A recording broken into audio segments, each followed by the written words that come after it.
Selamat datang di Pojok Santai. Sebelum Anda mendengarkan audiobook ini, kami menginformasikan bahwa channel ini adalah review audio dari buku yang ada di Indonesia. Untuk membaca keseluruhan buku ini, kami menyarankan membeli buku aslinya di toko buku kesayangan Anda, baik offline maupun online. Keberadaan channel ini dimaksudkan untuk membantu Anda mendapatkan pengetahuan dari buku-buku kesayangan Anda. Jangan lupa untuk subscribe, like, dan komen. Selamat datang di Pojok Santai, channel khusus yang membahas komik dan novel dengan cara asyik. Kegiatan interogasi kembali memakan korban. Kali ini Suri Intan yang tidak lain ipar dari Parit Wulung yang menjadi korbannya. Akankah ada korban lainnya? Yuk cari tahu di video berikut ini. Sesudah para pengawal diperintahkan menyeret ketiga mayat itu, maka Parit Wulung melanjutkan pertemuan dengan membuka pembicaraan. Kurasa mengenai Sultan tak perlu kita bicarakan panjang lebar. Cepat atau lambat, orang-orang kita akan segera menangkapnya. Tapi apa yang menjadi pikiranku ialah lenyapnya keris pusaka kerajaan Tumbal yang menjadi syahnya kedudukanku sebagai seorang raja nanti. Keris itu pasti dibawa kabur oleh Sultan Hasanuddin, kata Resi Macan Setan pula. Tapi mungkin pula dicuri atau dilarikan oleh seorang lain. Singo Ireng mengetengahi.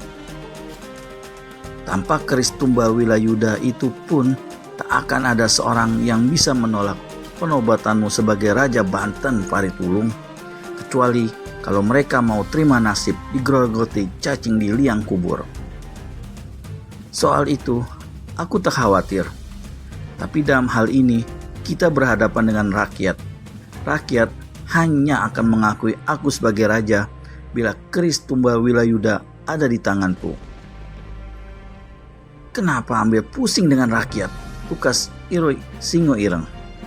Mereka mau terima atau tidak, mereka mau mampus sekalipun, kita tak perlu ambil peduli. Rakyat tidak lebih dari domba-domba yang bisa kita halau sesuka hati. Tapi di samping itu, keris Tumbal Wilayuda adalah satu senjata sakti dan keramat, ujar Parit Wulung.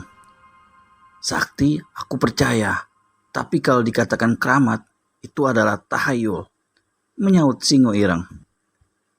Parit Wulung tak berkata apa-apa, namun dalam hati dia merasa tidak senang. Maka berkatalah dia, aku minta pada kalian, terutama Resi Macan Seta dan Singo Ireng, untuk mencari Sultan dan menemukan keris Tumbal Wilayuda itu sampai dapat. Singo Ireng mengunyah anggurnya lambat-lambat, lalu berkata, ini tak termasuk dalam hitungan kita, Parit Wulung. Tempo hari, kau hanya minta aku dan kakakku membantu pemberontakan sampai terlaksana. Kini Banten sudah jatuh dan berada di tanganmu. Perjanjian kita beres dan kami sudah saatnya menerima balas jasa. Mengenai soal balas jasa Resi berdua tak usah cemas. Kalian berdua boleh membawa segala harta kekayaan apa saja dari Banten ini sebanyak yang kalian bisa bawa. Tapi bila kalian bersedia pula membantu mencari dan menangkap Sultan serta menemukan keris pusaka tumbal kerajaan itu, maka bagian kalian tentu akan lipat ganda.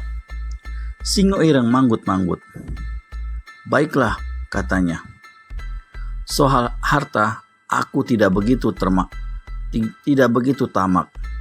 Tapi setiap perempuan cantik di Banten ini adalah milikku. Hari itu adalah hari kedua sesudah jatuhnya takhta kerajaan Banten ke dalam tangan kaum pemberontak pimpinan Parit Wulung. Suasana di kota raja yang sehari sebelumnya senantiasa diliputi kepanikan kini mulai mereda. Namun di mana-mana kelihatan berkeliaran tentara-tentara pemberontak di setiap tempat yang dianggap penting terutama di sepanjang perbatasan, senantiasa dijaga ketat oleh tentara. Pagi itu, pagi ketiga dari berkuasanya kaum pemberontak, kelihatanlah dua orang berjalan kaki. Yang satu sudah tua dan terbungkuk-bungkuk, yang satu lagi masih muda. Keduanya mengenakan pakaian bertambal-tambal serta kotor. Kulit badan dan muka mereka pun coreng-moreng dan rambut aut-autan. Dari keadaan kedua orang ini, sepintas lalu saja orang segera berkesimpulan bahwa mereka adalah pengemis.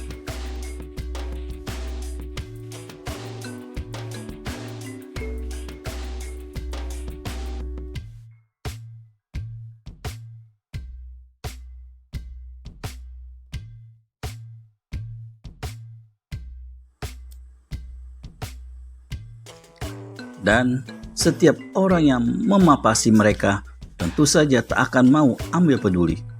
Namun siapa nyana kalau kedua orang ini adalah dua orang penting yang tengah dicari oleh Parit Wulung dan pentolan-pentolan pemberontak lainnya.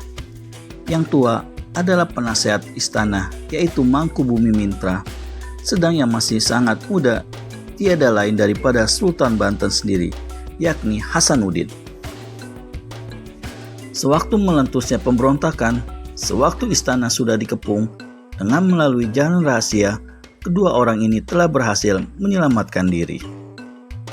Dan bukan keselamatan mereka saja yang penting, tapi keduanya juga berhasil menyelamatkan keris pusaka tumbal kerajaan, yaitu keris tumbal Wilayuda.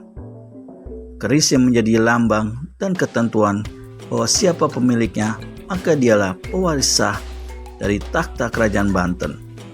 Dan juga keris inilah yang pula dicari-cari oleh Parit Wulung bersama pemberontak-pemberontak lainnya. Masing-masing mereka sama membawa buntalan kecil. Sebenarnya, baik Mangkubumi Mintra maupun Sultan Hasanuddin adalah orang-orang yang berkepandaian silat dan kelas tinggi. Namun menghadapi sekian banyak pemberontak dan demi untuk menyelamatkan keris tumbal kerajaan, keduanya memutuskan dengan terpaksa dan berat hati untuk mengundurkan diri. Demikianlah dengan menyamar kedua orang itu meninggalkan kota raja. Matahari pagi masih belum sanggup memupuskan butiran-butiran embun di daun-daun. Namun panasnya terasa sudah memerikan kulit kedua orang itu. Mereka berhasil melewati pintu gerbang kota raja tanpa halangan sesuatu apapun, meski pintu gerbang itu dijaga ketat oleh 20 orang prajurit. Si orang tua Mangkubumi Mintra menarik napas lega, demikian juga Sultan. Namun penasehat tua ini kemudian berkata dengan perlahan, "Kita masih jauh dari selamat, Sultan. Cuma satu pesanku, bila terjadi apa-apa yang tak diingini, kau lekaslah menghindar dan lari ke tempat keluarganya Wirya Pranata di ujung kulon." Si pemuda anggukan kepala, namun pada parasnya kelihatan sekelumit rasa jengah yang memerahkan kedua pipinya yang kotor itu. Ini suatu pertanda bahwa ada sesuatu hubungan antara dia dengan keluarga Wirya Pranata di ujung kulon itu. Pemuda atau Sultan menghela napas lagi. "Mudah-mudahan saja kita bisa terus selamat, Bapak Mangkubumi," katanya. "Memang itulah yang kita harapkan. Semoga Tuhan melindungi kita." Mereka mendekati perbatasan kini. Di sepanjang perbatasan dijumpai prajurit yang mengawal semakin banyak. Keduanya diperiksa oleh beberapa prajurit. Bungkusan masing-masing digeledah. Untunglah Sultan Hasanuddin telah menyembunyikan keris tumbal Wilayuda di dalam lipatan pakaiannya yang dikenakannya saat itu. Dan kedua orang ini pun selamat pula dari pemeriksaan. Mereka bergegas menjauhi perbatasan. "Aman sekarang," kata Sultan Hasanuddin.